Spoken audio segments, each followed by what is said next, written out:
So, yeah. So today is the 29th, April 29th. And, well, she's not here with us. That's pity, but it was Maria's birthday on Monday. And anyway, so happy birthday, Maria. And she had some shots and she's not feeling very well. She had some side effects, running fever and all kind of stuff. But we wish her all the best. And as usual, we start with a prayer. And today I will play Suzanne Wilson's meditation. It's really good. So let's relax and elevate our thoughts and hear to Suzanne Wilson's.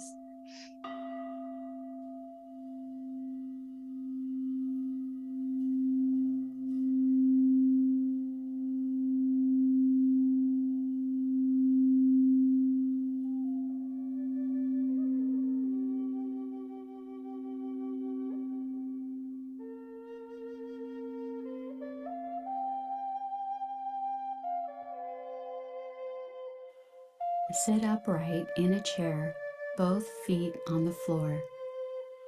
Yoga students may prefer the half lotus position, or you may need to lie down with a pillow under your knees to support your back. Let your hands rest in your lap, palms facing up. Close your eyes and mouth and breathe gently through your nose. With each inhale, visualize white light entering your body. And as you exhale, let all your breath out slowly, breathing in white light and breathing out all stress, anxiety, letting it go. Simply be in the now, the present, this very moment. Divine Source, thank you for blessing me with this day, with my life and all my many blessings. Thank you for giving me another day to be of service in this life and in this body. I ask that you cleanse me in divine white light, erasing all energy that does not belong in my auric field.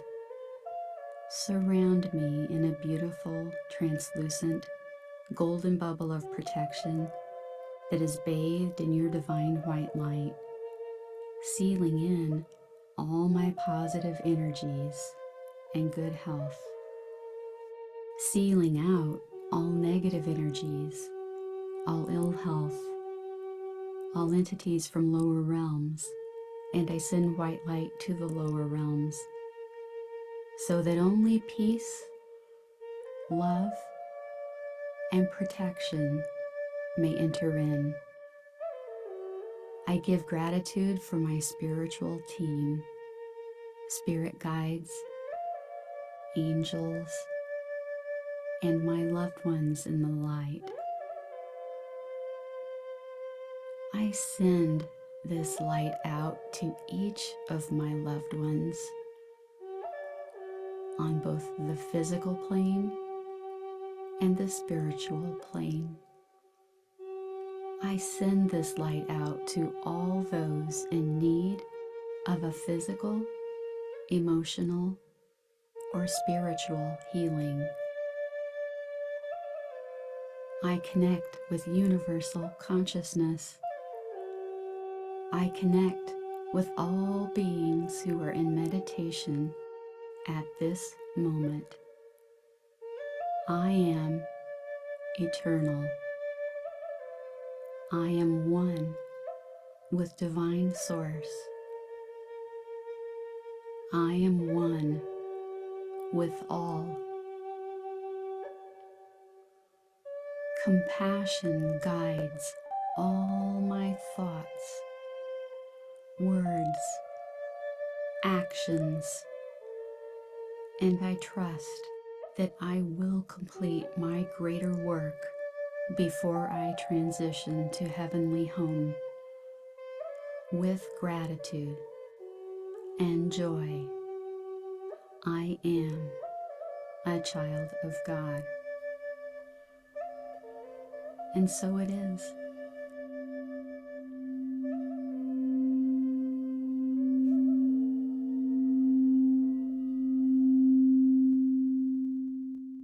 I love this. I could hear the whole day. Well, that was great. Yeah. Can you get that can I get that on her website? Yeah, I can. I'll send you an email with it's a very small, it's not too heavy file. I can send it. Oh, thank you. That was good. Yeah.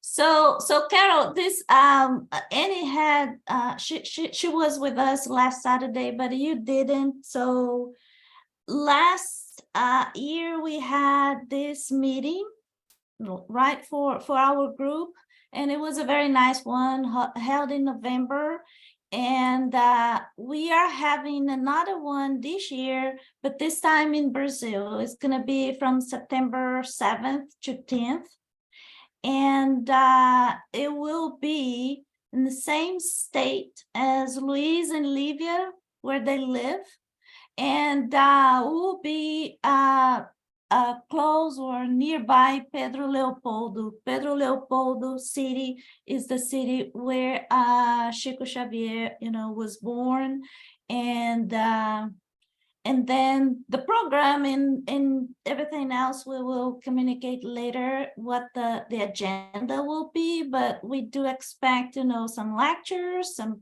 mediumship practices, and the sightseeing as well, because there are the city is small, but there are lots of things that we can do, like visiting Chico's house, and some of the places that were very important to his life, and places that people, spiritist people, visit today, because there is something about those places in Chico's books, or some references, or something very extraordinary that happened to him in his life, in his early life. So just take note, September the 7th to 10th. Very excited about it. I was looking at— And what is the hotel, Anna? Oh, yeah. Okay. So we are planning to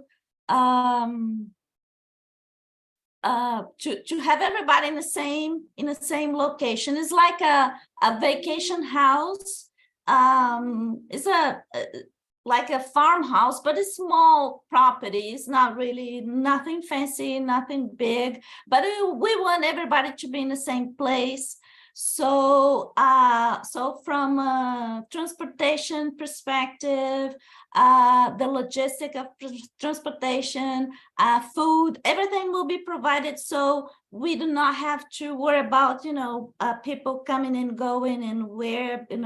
So the idea is to wait for everybody. I'll be waiting for everybody on the day of arriving in the airport, and then we'll go to that place, and then all the meals will be provided over there. We'll be leaving to the sightseeings and coming back, etc. So everything will be in there. It's just that we want to facilitate and to make it easy, for everybody, so we don't have to worry about hotels and those kind of stuff. And where do we fly into? Belo Horizonte, but you go through São Paulo, I guess. Well, it depends where we go. Most of the flights that they have a stop in São Paulo. The city is Belo Horizonte. Is the main city in Minas Gerais state. Anna, I found out that there is a flight of American Airlines that stops here too as well. There's Copa and American Airlines, but that depends on the dates, not every day. Yeah, I know. Yeah, yeah. Yeah. I flew Copa, United, and American Airlines. So it depends, yeah, on the day. So, okay, Annie. I'm just wondering how I was looking as well at the place that I can't pronounce the name. Belo Bella Belo Bello Horizonte. Belo Horizonte. Horizon. Belo Horizon. Okay, that's better. I just wondered if I was going to stay longer, because if you're going to go to Brazil, you know, it's 3 days is just not long enough. Yeah. Would you want to continue to stay in that area? Like, how big is it? Or would you want to go somewhere else and stay? That's my question. Depends what exactly you want to do. So if you want to visit another area or if you want to stay there, like Belo Horizonte is a big city. It's a large city. It's not a small. They have historical sites and beautiful places to visit as well. But it depends on what exactly you want to see. You want to see more nature, you want to see history, you want to see history towards spiritualistic, topics. It depends, because Brazil is so huge. I mean, I do not know everything, and I was born. I have not been to Amazon, for example, and I was born there. So, but yeah, if you want, just tell us what exactly you want to see, and we can. I will be traveling not on the 7th. I'll be going earlier, and I will stay there in Belo Horizonte. So if you want to be with me, then yeah, we can stick together and do some stuff together. But yeah, it depends on what exactly you want to see. Luis. Yeah. That's the way you pronounce it in English. Belo Horizonte. Well, thank you for putting that up there, because I was really struggling as to how to spell. Yeah, because in English it sounds, if you put this pronunciation, the Google translator, This is you not pronounce. how you spell it. No. Yeah, just it's the not how to spell it. pronunciation. You spell it differently. You spell it like this. This is how you pronounce. Wait, oh, sorry. Now, wait a minute.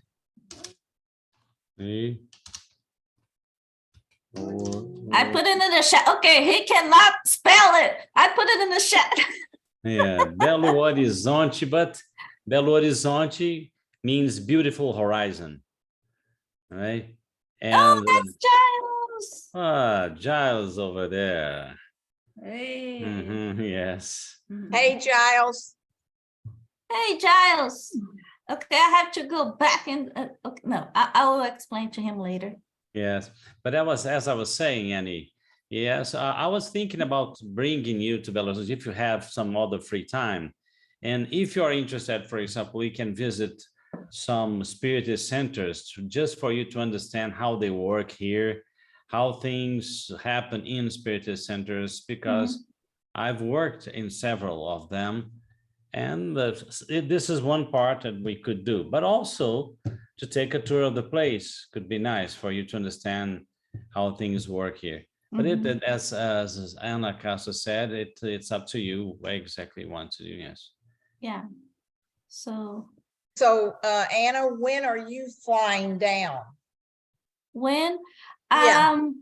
Out of I'll- Houston? Are you leaving out of Houston? out of Houston, but perhaps if you want if we want to fly together, we can pick a city, a place, and then we can all go there and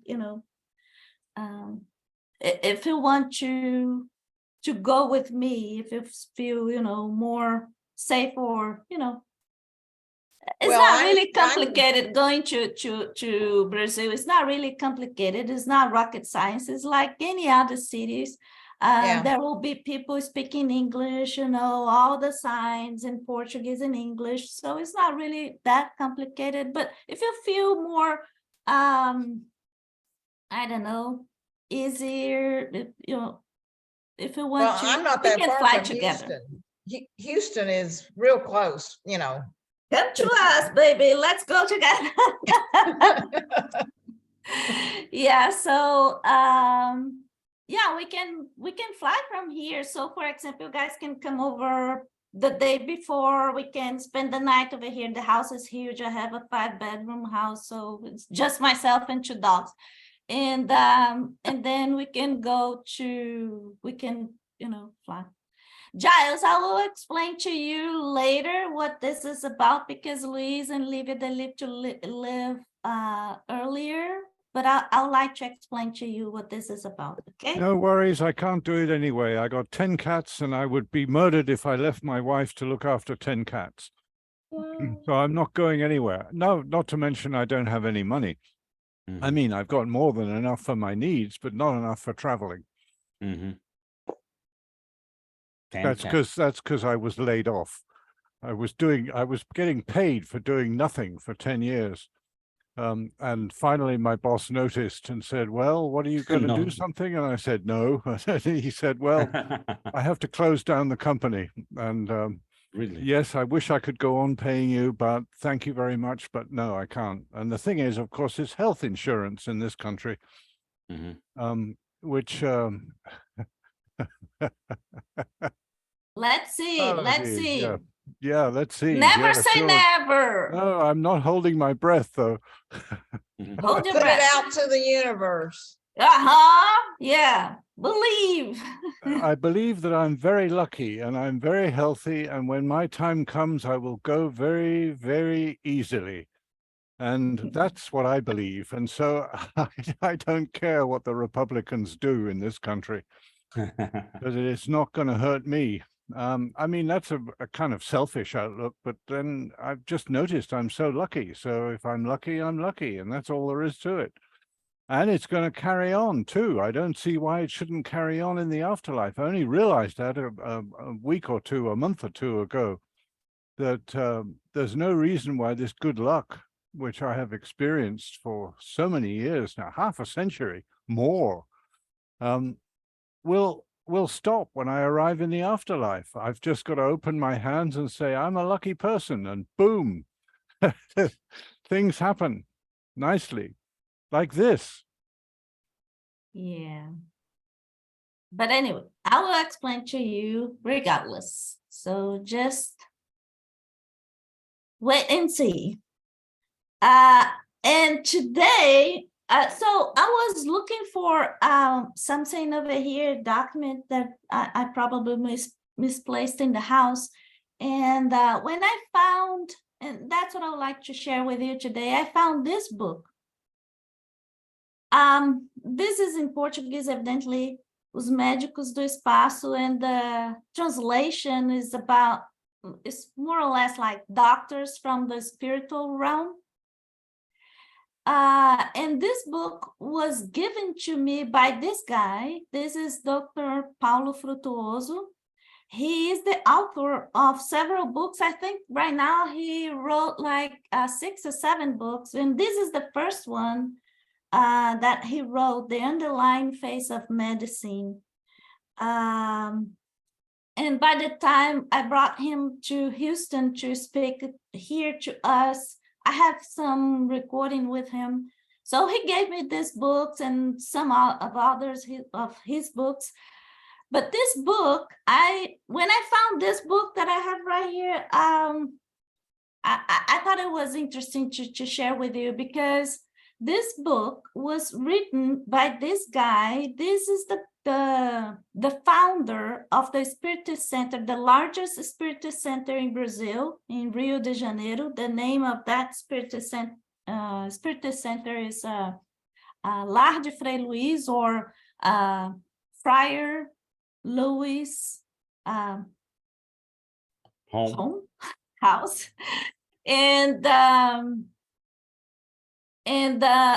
he's deceased, but he was a terrific medium, and he was the head of that Spiritist center for many years. Very respectful person, a gentleman, and over here is showing the actual the real who the Friar Louis was.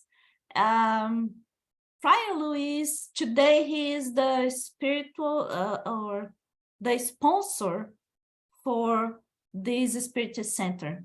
Evidently, as a spirit, he is the guide, the main guide, the head in the spiritual realm, the head for all the works that are being done at that Spiritist center.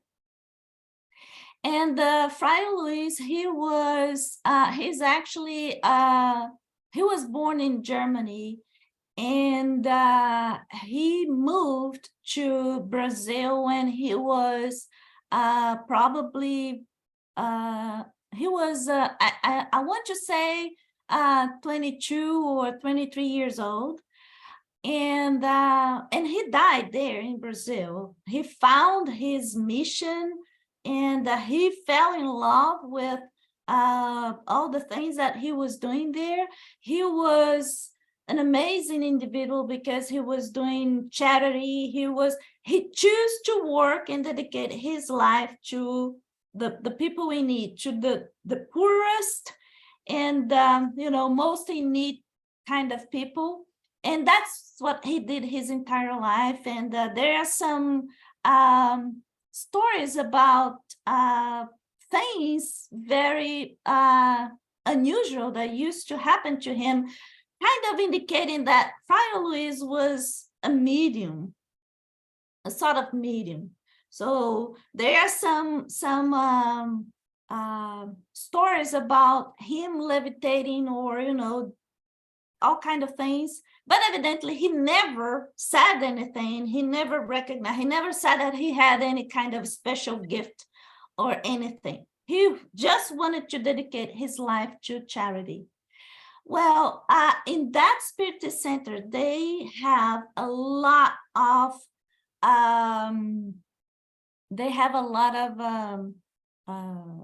how can I say, mediumistic practices. And I do not know today, but in the past, they used to meet at least once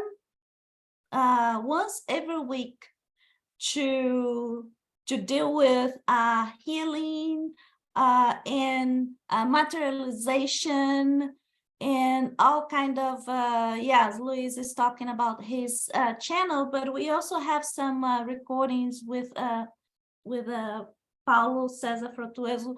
The problem is he doesn't speak English. He speaks French very well, but not English. And Luis was my translator on the day that we had a recording over here. Anyway, so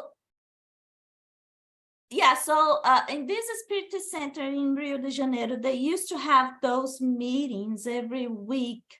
And I want to say they still have some of them. I do not know if it's the same frequency, but a lot of materialization and a lot of very amazing stuff happening over there, including some spiritual healing done by doctors from a spiritual realm.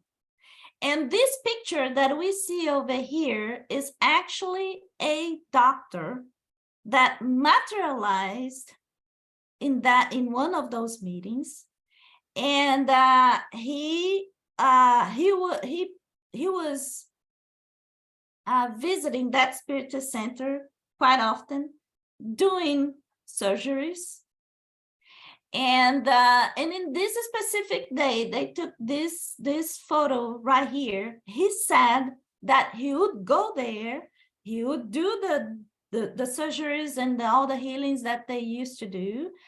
But he was ready. He was going to prepare himself in the medium, of course, the physical medium, for that picture. He wanted the folks out there to take a picture of him. And this is Frederick von Stein. This is a doctor. He was a Nazi doctor. And evidently, once he transitioned to the other side, then he realized what happened, and the way for him to how can I say, to repent, not repent, but to undo the wrongdoings was to serve and dedicate his life and his time to make other people, other people's life better, and dedicating his life to charity. And that's what he was doing, all the surgeries and all the works. And over here, the day that they took this picture, it's amazing that you can see details like in that picture. Evidently, this is not a good one, but the actual picture, you can see details of hair on his arm, or the hair on his head, and look at how the definition on his eyes, and you can even see the light on his eyes. So it's an amazing materialization. You can even see the shadow on his back. And over here, he's holding this carlisle flower. And he's holding this flower just to prove that this picture was not a picture like taken when he was incarnated.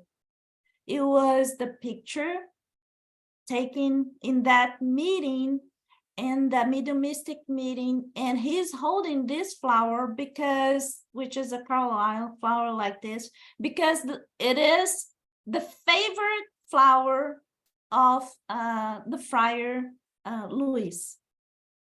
It is. So every time that Friar Luis is coming to those mediumistic meetings, so the mediums, they say that they can sense the perfume of that flower, or sometimes they see that flower. So Frederick von Stein, Dr. Frederick von Stein, is holding that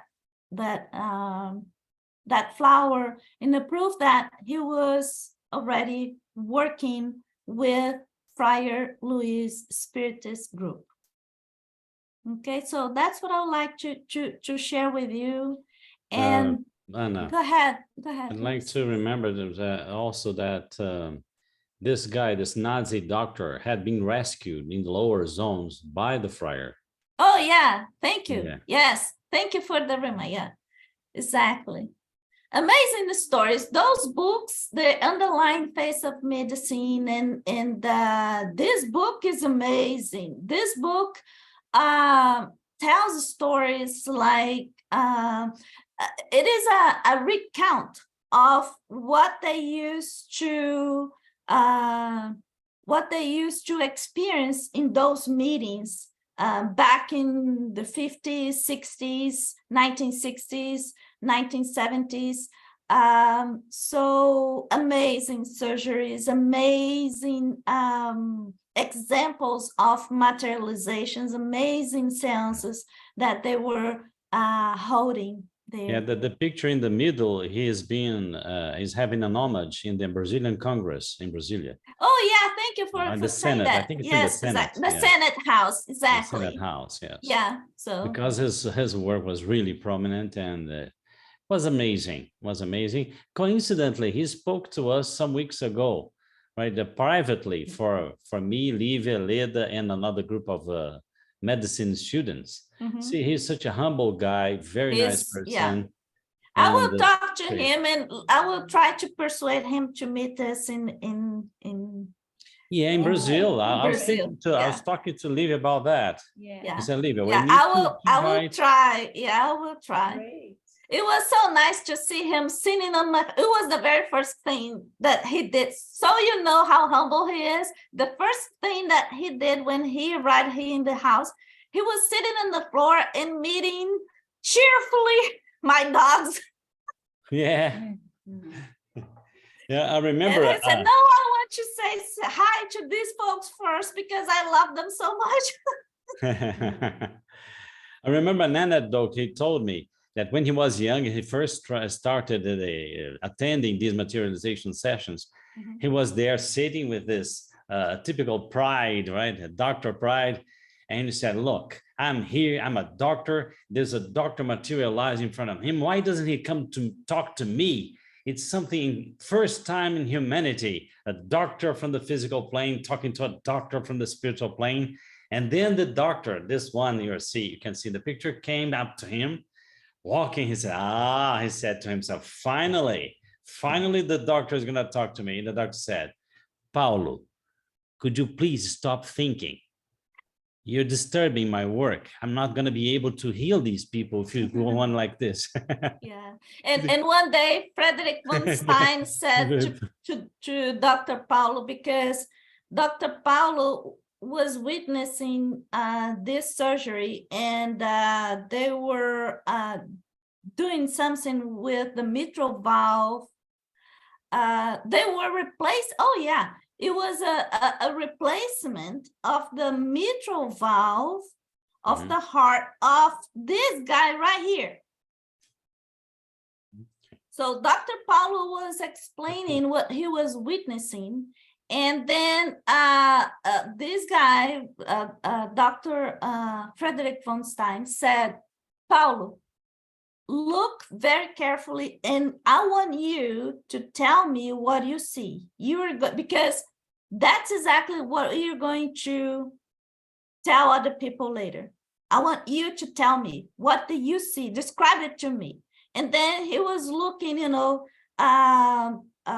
this Dr. Frederick von Stein putting his hands, but not touching the body of this guy, Luis da Rocha Lima. Oh, Luis, oh my goodness, I didn't realize they are all Luises. Anyway, so, and then all of a sudden, Dr. Paulo saw like blood forming on top of the chest of this guy. And then Dr. Paulo said, well, I see blood, but you're not touching, you didn't cut his skin. Why is that blood? And where is it coming from? And then this doctor, Dr. Frederick von Stein, said, you're going to collect a sample of this blood, and you take it to your university because I want you to take to run some tests. And then he said, really, I don't need blood. It's unnecessary. The only reason why we are using this blood over here on this event is for you guys to believe, because we, the spirits, we don't need the blood.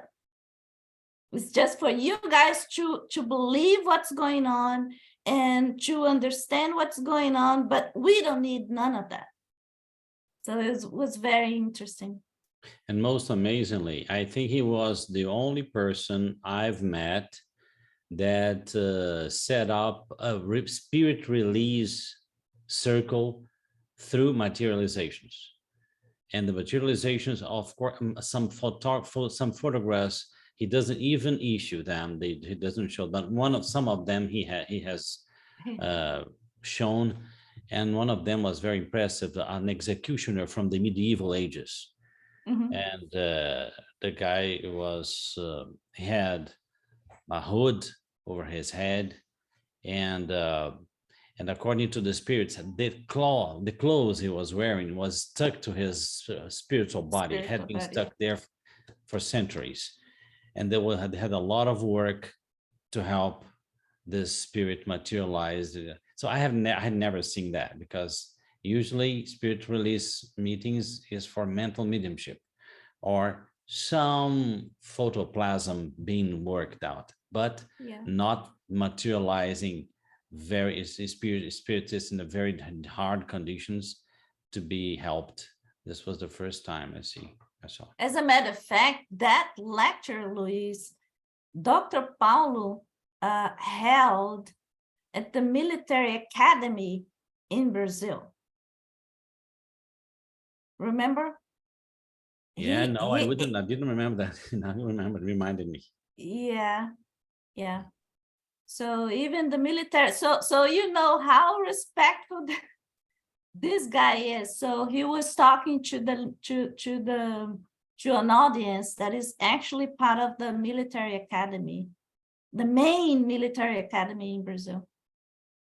Anyway, so the next one is actually news for our group.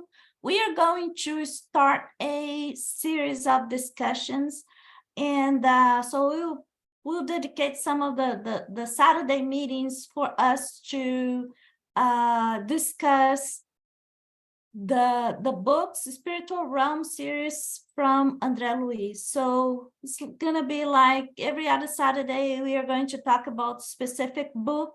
There are 13 of them. And the first one that we will be discussing is the Astral City, which is interesting. Yeah, the messengers. Awesome.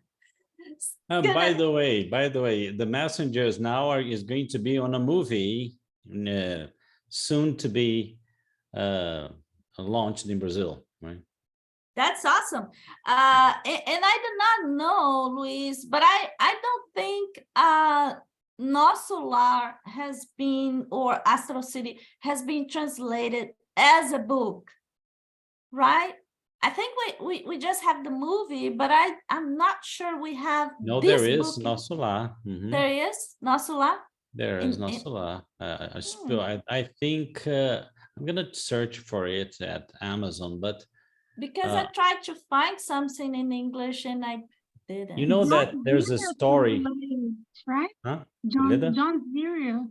John Zero, yes. Translated. Yeah, John Zero did, but there was a great problem between John Zero and the Brazilian Federation of Spiritism. Oh, I see. That's why, yeah. And then, Okay. but even, There's another one, I think. I think there's another one. I'll try and find it. Yeah. But anyway, we are going to do that discussion based on the movie. And the idea is really to discuss, perhaps things that the movie is not covering, and calling attention to main aspects of that book. And yeah, so every Saturday or so we're going to talk a specific book, but we'll send an agenda later on. And here it is. So last time that we talked, love of equality, and we were talking about equality rights for men and women. We stopped right here. Question 819. Why women are physically weaker than men are? And the answer, so she may be assigned special functions. Men are built for rough work as they are stronger, while women are built for lighter work. Both may help each other through the trials of a bitter life. So with that, I will pass through the 820. Does women's physical weaknesses does women's physical weakness make her naturally dependent on a man? And let's remember, this is back in 1860s. And the answer is very short. God has given strength to some to protect the weak, but not to reduce them to slavery and suppression. And what I like about this answer is they're not telling exactly who is the weak. Right? So it's just saying no, everybody's equal. So that comment from I'm Kardec. going to have to, sorry about that. I'm going to have to disagree. Okay, I put in the chat, it's Yeah. foolish to pretend that women are equal to men. because It's in Portuguese and English, and it's not my idea, it's William Golding's idea, mm, and it's the right idea. It's in the chat box. Yeah, I can see now. oh, okay, so yeah, okay, so that's what the spirits was saying, you know, they have to work together. By the way, I put in the chat box not a lot in English, all right? You can check it out too. Ah, awesome, yeah. Mhm. Thank you, Luis.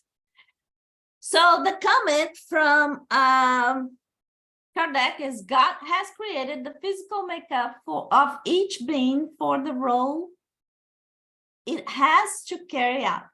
God has given less physical strength to women, however, they were made more sensitive in harmony with their maternal functions and the weakness of the beings confined to her care. Comments? It's very straightforward, right?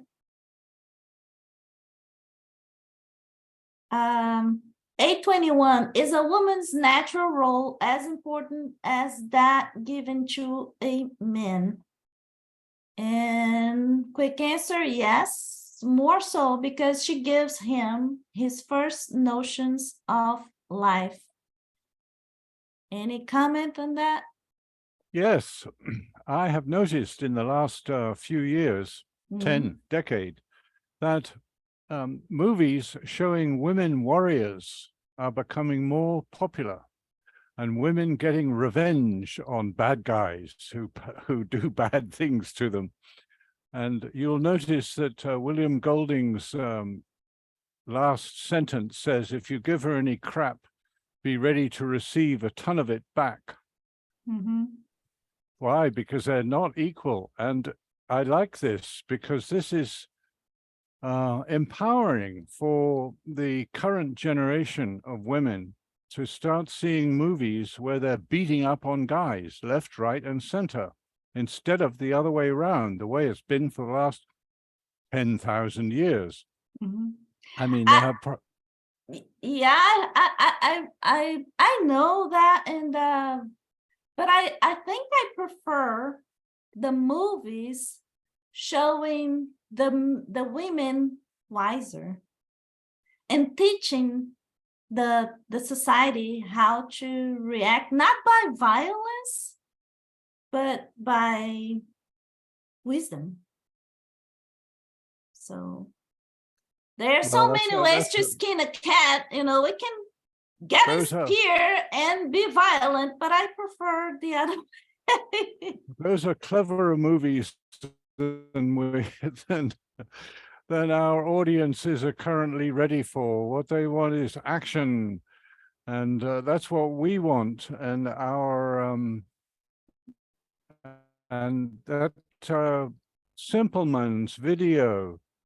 I have a question about Simpleman's video for Luis, which is somewhere in the video. He said that a part of his study had shown that rarely, very rarely, human spirits can be totally undone, unraveled, and returned to the basic elements of spirit for a total redevelopment because they are just so impossible.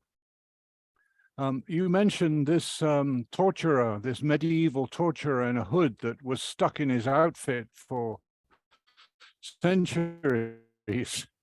That and then that reminded me of this. I'd never heard this statement before, that that a human spirit that was so unwilling to change and unrepentant, and had obviously been given trial, chance after chance to repent and atone, and had refused to do so.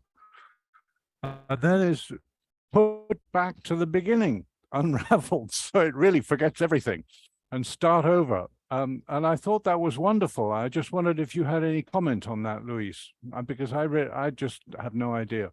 Simpleman's video, which we saw in the last few days. Yes, our experience with the spirits that, yes, we can retrogress in the matter. For example, we can be born in very difficult bodies, but not subhuman bodies, but human bodies, but in difficult situations and very retrograde civilizations, because we abused of our resources, our assets. It happens even in real life when some very good people. Yes. Yeah. No, I have no misunderstanding or quarrel about that atonement, difficult and challenging incarnations, being blind, cold, in pain, whatever it takes to make the spirit make one pay attention.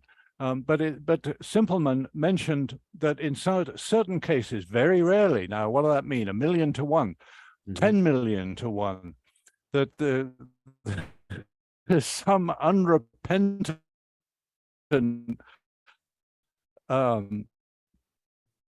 total bastard just has to be unraveled and left put in the movie. And it just reminded me when you said about this medieval torturer.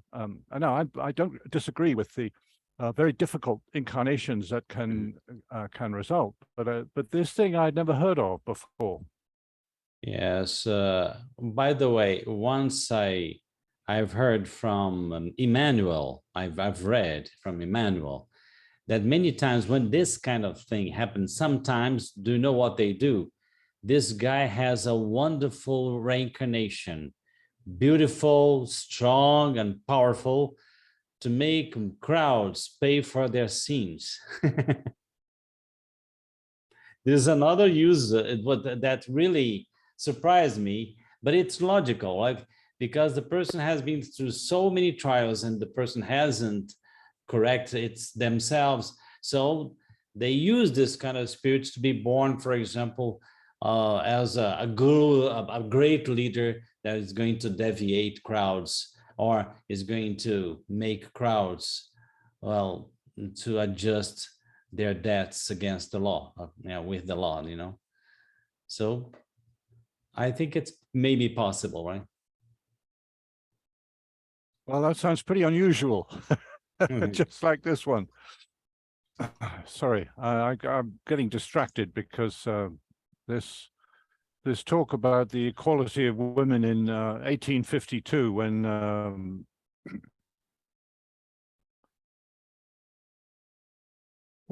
Kardec wrote his book, there will obviously, he's not going to be predicting the future, and he's talking about the present day, and the present day was pretty rough. It's improved a good deal, obviously, but we've still got a long way to go. So we could move on to another one or two or five. But I think, Charles, I think I missed a point of what you said. What do you mean by unravel? To undo things. What do you unravel in the sense of undoing things? Ish, I think he's frozen.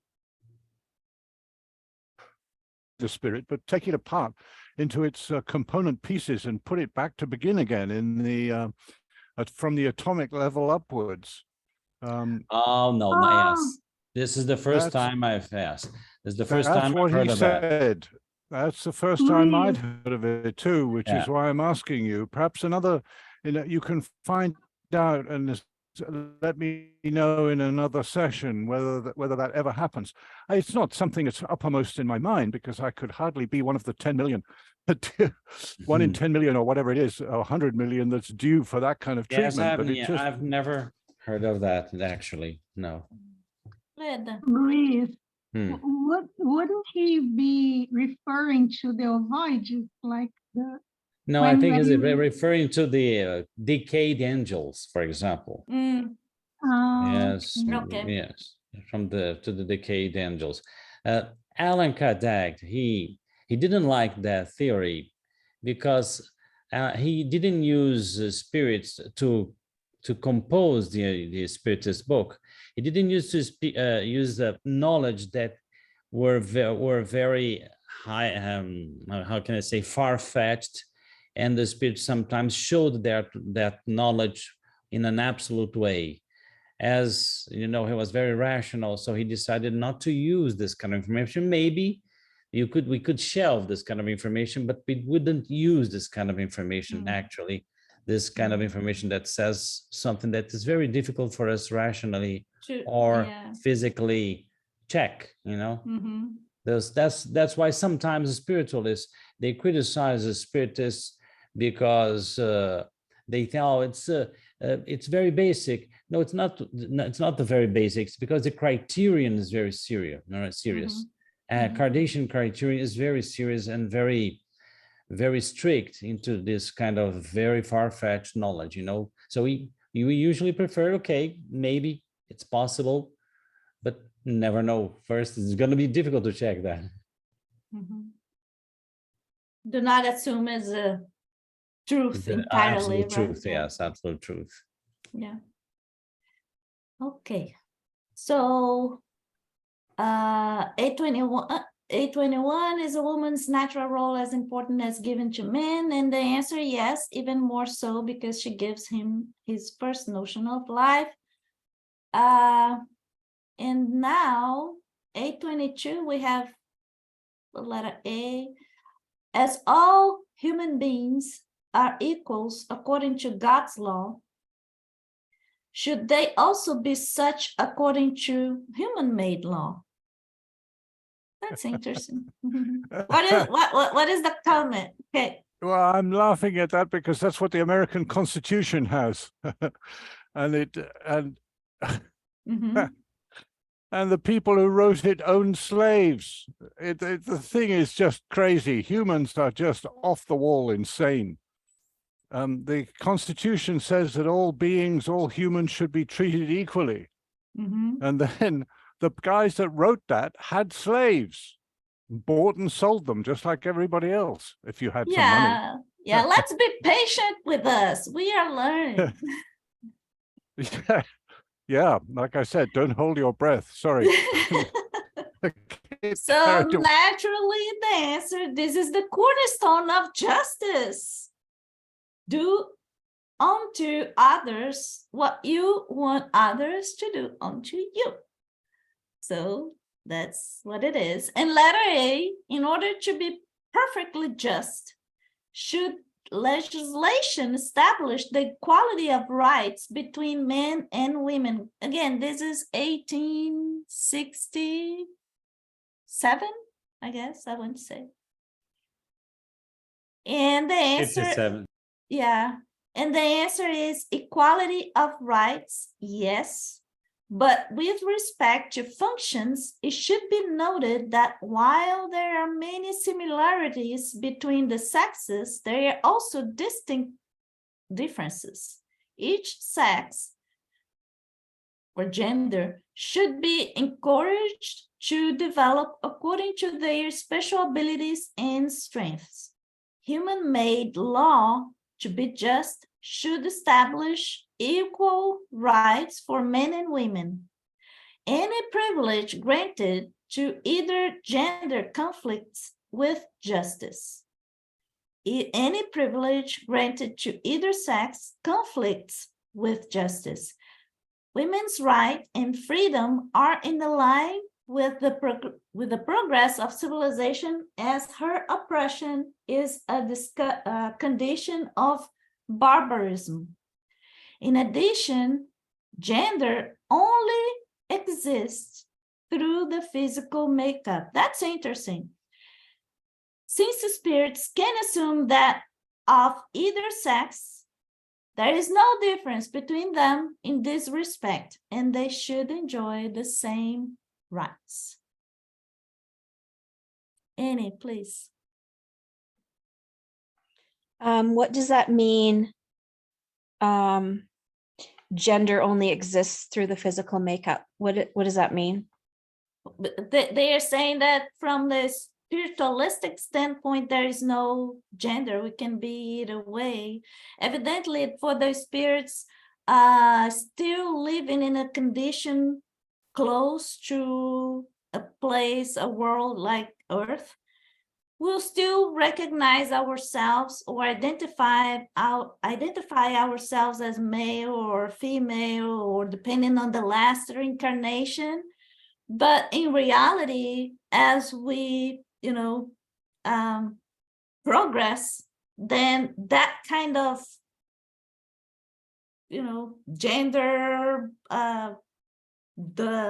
the way that we look like is not going to be a Yes, and matter. this is I'd like, just because I need to leave now, Mhm. this is something that's very interesting for us to study in terms of transsexuality or Oh, yeah. transgender phenomena because of reincarnation.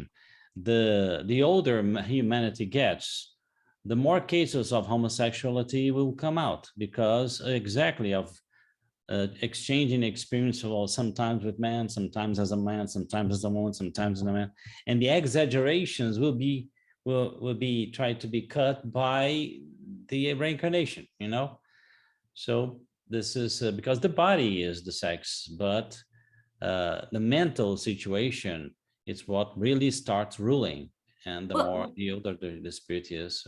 What do you mean by exaggeration, Luis? Well, for example, if I am very masculine in an abusive way, I'm a very good candidate to be born in a woman's body. I see. Right? For me to understand the situation of the other, right? The person who's from another sex. Yeah. Hey guys, I need to go now. Thank you very much. See you next week. Bye. Thank you, Luis. Thank you, Thank you, Olivia. Luis. See you next week. Thank you. Nice to see you again, Giles. Bye. So, all right. So, Giles, Let me just add here, in the road to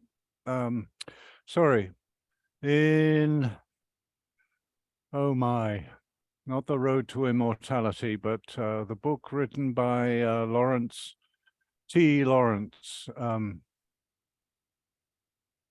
T. Lawrence. Can anybody remember the name of the book written by T. Lawrence? It's just, I've had a brain fart and it's escaped me. let's see. Anyway, when in there, he had a teacher. And his Google teacher, it. Yeah, I was trying to Google. Google T. Lawrence, it'll come up.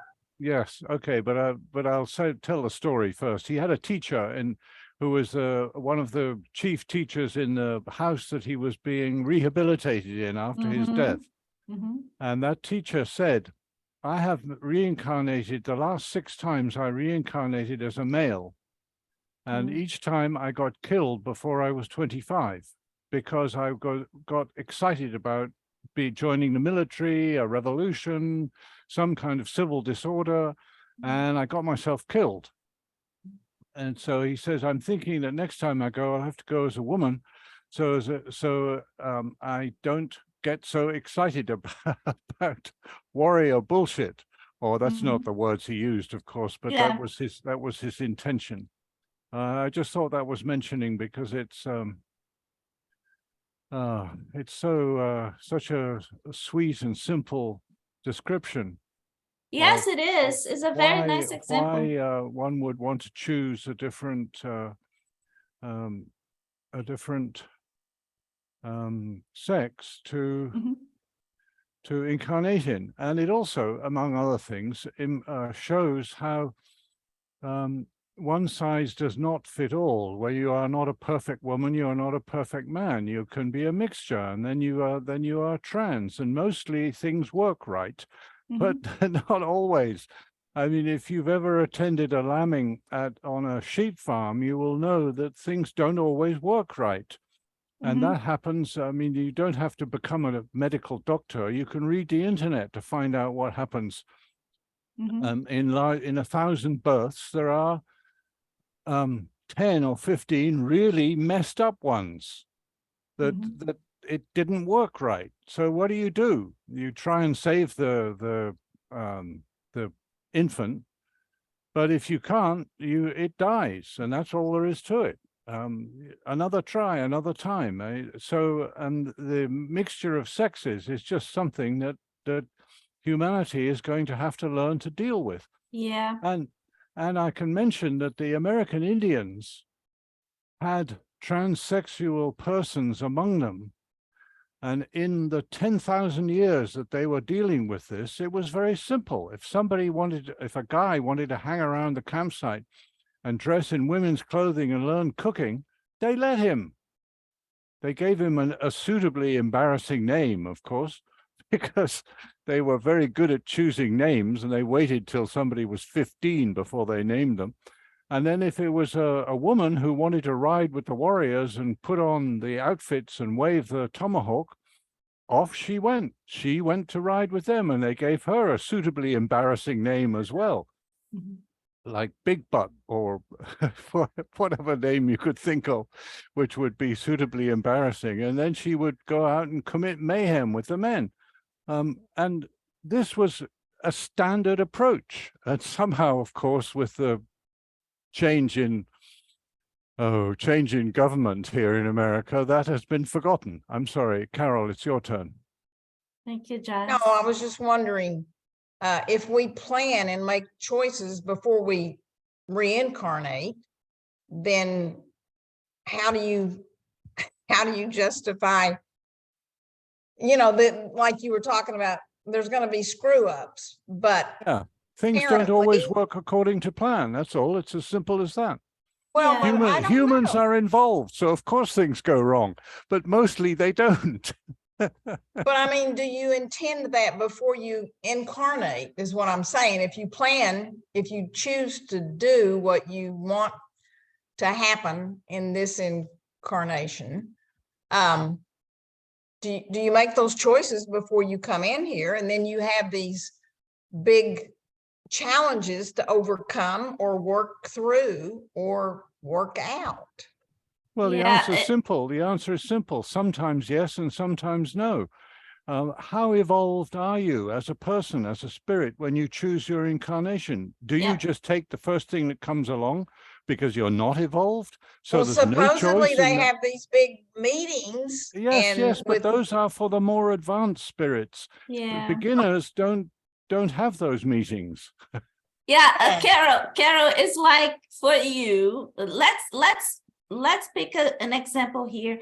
When you were born, you don't pick the school you go. Your parents do it for you, right? Yes, but when you're on the other side, you have more knowledge. You go through the river of Well, you have to learn first, right? You just don't. You have to learn.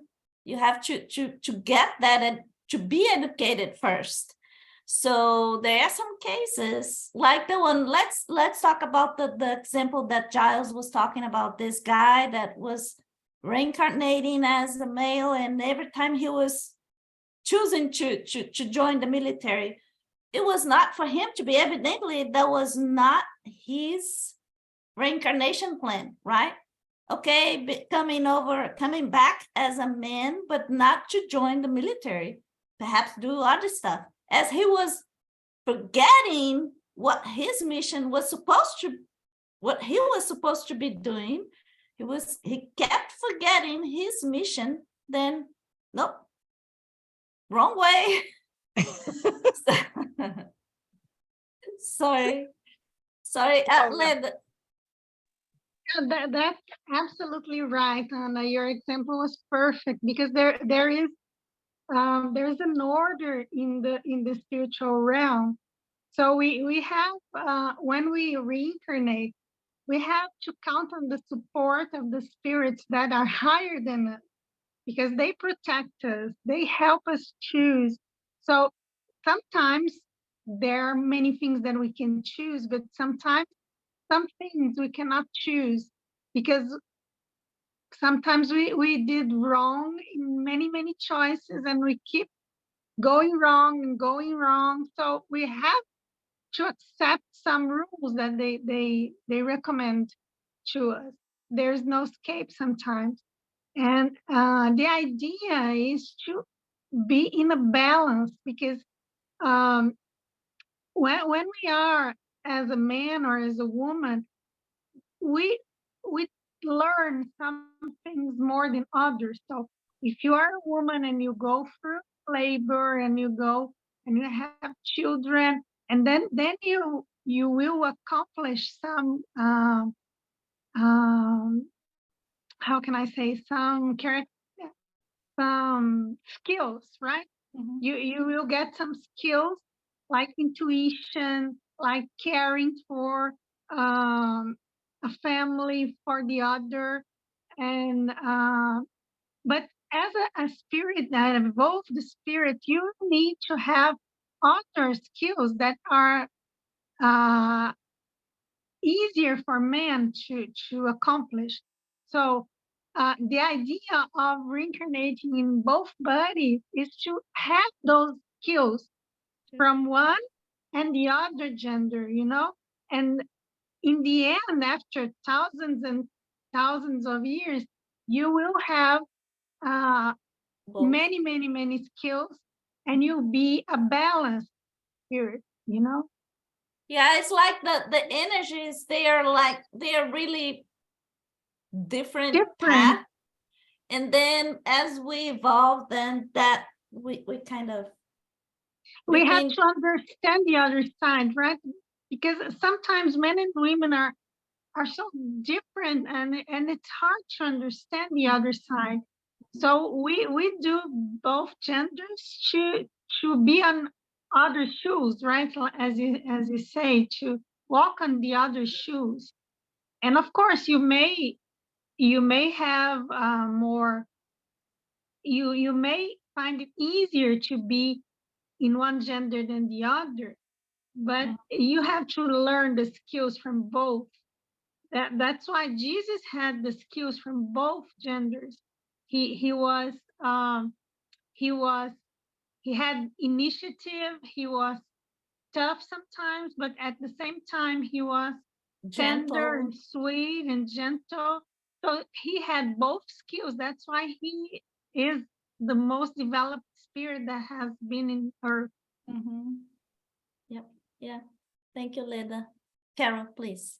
But okay, so what about the people that incarnate as a screw up so that other people can advance their spirituality by associating with this screw up person? I don't think they choose to screw up. What I think about those cases is there's no spilled milk. We take a good learning lesson from every single experience. That's my perspective. So for example, for the screw-ups, let's take the screw-ups. I heard a doctor telling me in his spirit center, they had meetings and mediumistic meetings, and then they did experience getting in touch with some spirits that the last incarnation, it was like one of those screw-ups. Well, that spirit was saying that what happened to him or her, I don't remember what the case was. But anyway, the person could not define him as him or her as her, was a little bit of confusion. So the spirit said, well, I had something to accomplish. I needed to fix or to work on some of my wrongdoings. And I had this urgency of working on it. I felt like I had to do it. And he was like anxious to do it. And as he did, he was asking badly to reincarnate. And then his guide was saying, well, I just have this, this family needs to have a daughter, or they are expecting a daughter, etc. Oh, doesn't matter. I'm good. I'm good either way. I'm ready. Whatever you have it, male, female, doesn't matter. I'm gonna do it. And then, you see what I'm saying?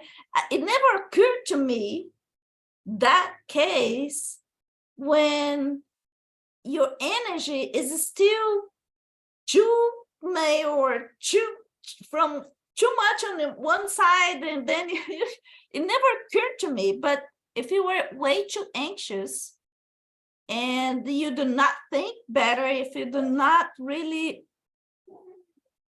balance the pros and cons and all the, if you do not see all the consequences very well, it might happen that once you arrive over here, you forget everything, then you find yourself confused.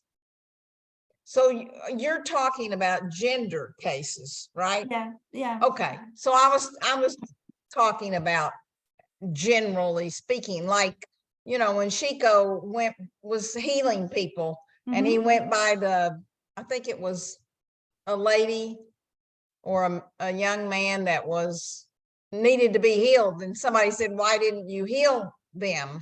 And he said, because they're here to learn. Oh, okay, yeah. You know, so that's what I was thinking. That's where I was coming from. I didn't know you all were talking strictly gender choice. Yeah, I was talking about that, but for those cases you just mentioned, you know, people struggling and asking for healing, yeah, sometimes they ask, they accept, and as soon as they arrive, they realize, well, perhaps I do not have the strength to overcome, or yeah. So yeah, thank you. Thank you. Leda, please. Yeah, I was like Carol, thinking about different screw ups, because we all screwed up in many points, in many senses. So and when we are here, we probably committed to do our best and to do different this time, and sometimes when we get here, we want to repeat all that we did wrong again. And so the spirits call us, and they give warnings, and we have to try to answer to their callings as much as we can, because that's the best for us. Sometimes it's hard, we screw up again, but we have to, it's like when you fall and you have to be back on your feet again and try to do your best. And you have to learn, know yourself, you know, because knowing yourself, you know in which point you haven't got it right yet, and you have to work on this point. And sometimes you know that you're going to fail, but you have to reinvent yourself and try again and try again. That's what life's all about. You know, mediums in this book, that the new movie Astro City 2, they will show this case is based on the missionary, the messenger, right? They will show cases of mediums that have failed. They have received a whole course on how to be a good medium, or how to be when they were in Astro City, and when they come here, they screw up and they do it all wrong, and they go back there and they will share their experiences and say, I admit it. Hopefully they will admit it. I did wrong and I have to start over again. So in the movie, they will show that's our life, our story. Yeah, that's very nice, Leda. Yeah, I'm looking for the movie. Really. Me too. All right, guys. So 4:15 or 4:17 here in Houston. Let's call out for today, the meeting. And Giles, if you could please stay a little longer. Oh, sorry, Annie. I just had a quick question before we go. The place in Brazil, could you say the name one more time? Belo Horizonte. I'm gonna put in the chat right here. Okay, thank you. Do you think that city has an orphanage? Yes. Yeah, there are many. Oh yeah. Because that's Yeah, that's what I want to do. So kind of a weird thing, but I really I can take you to where I work. I work in an orphanage here, and I can take you, no doubt. perfect. Yeah, thank you, Leda. All right, folks. So see you next Saturday then.